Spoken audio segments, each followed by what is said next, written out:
Cette coiffe est une coiffe algérienne et plus particulièrement algéroise. Elle a été créée au XIXe siècle. Elle est arrivée dans les collections du musée d'Aubray en 1952 avec l'ensemble d'une collection qui appartenait à Frédéric Pelletier. Frédéric Pelletier était juriste de formation. Il est né en 1868 à Paimboeuf en Loire-Atlantique.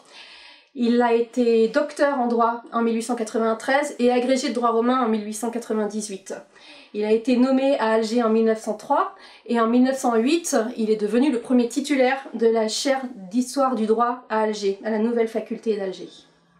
C'est un homme qui a passé l'ensemble de sa carrière de professeur à Alger jusqu'à sa retraite en 1938 et jusqu'à son décès en 1946. Il se trouve que Frédéric Pelletier était passionné de civilisation islamique et un collectionneur d'œuvres d'art féru. Il avait un réseau d'antiquaires dans la ville d'Alger assez fourni. Il passait régulièrement chez ces antiquaires pour faire des achats et il aimait s'entourer d'objets qui évoquaient les civilisations islamiques de la région, du Proche-Orient et d'Afrique du Nord. Il aimait aussi ramener des œuvres qui provenaient du sud marocain où il allait régulièrement en voyage. Frédéric Pelletier avait une villa dans la banlieue d'Alger où il vivait, qui est une villa dans le pur style méditerranéen qui s'appelle la Villa des Arcades, où il aimait vivre entouré de ses objets de collection. Cette coiffe est une coiffe algéroise qui était portée par les femmes juives d'Alger durant la période ottomane. L'usage de cette coiffe s'est prolongé bien après l'arrivée des forces françaises en 1830 et tout au cours du 19e siècle, les femmes juives portaient ce type de coiffe. Elle est constituée de trois parties. Une partie conique qui fait près de 80 cm et qui est donc portée à l'arrière de la tête.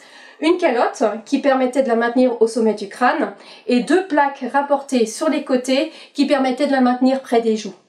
Cette coiffe était aussi maintenue sur le sommet du crâne par un voile qui couvrait la moitié du front et elle était ornée généralement d'un grand voile qui était fixé au sommet et qui retombait au sommet sur les épaules et en haut du corps. La couleur de ce voile indiquait également le statut marital des femmes qui les portaient, puisque le voile blanc était réservé aux femmes mariées. Le sarma, initialement, était constitué de plaques métalliques en argent ou en or qui étaient percées d'arabesques. Il se trouve qu'au cours du XVIIIe et du XIXe siècle, cette coiffe est montée en hauteur, puisqu'elle était significative de la fortune de la personne qui la portait.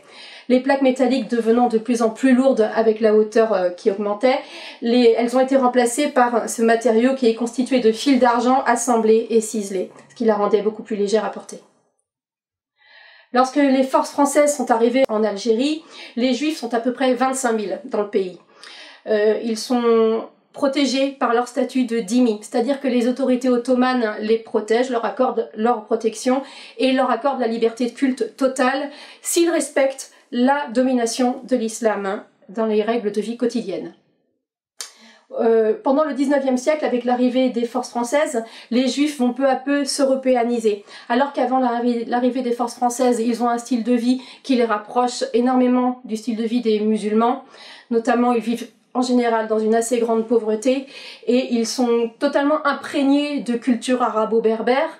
Durant tout le XIXe siècle, petit à petit, le mode de vie méditerranéen va être abandonné. Les Juifs vont s'européaniser, abandonner l'habillement traditionnel pour s'habiller à l'européenne et petit à petit adopter un mode de vie qui n'a plus rien à voir avec leurs concitoyens musulmans. En 1870, la citoyenneté française est accordée collectivement à tous les Juifs d'Algérie. Petit à petit, les coiffes, les sarmas vont être abandonnés et devenir des objets de collection.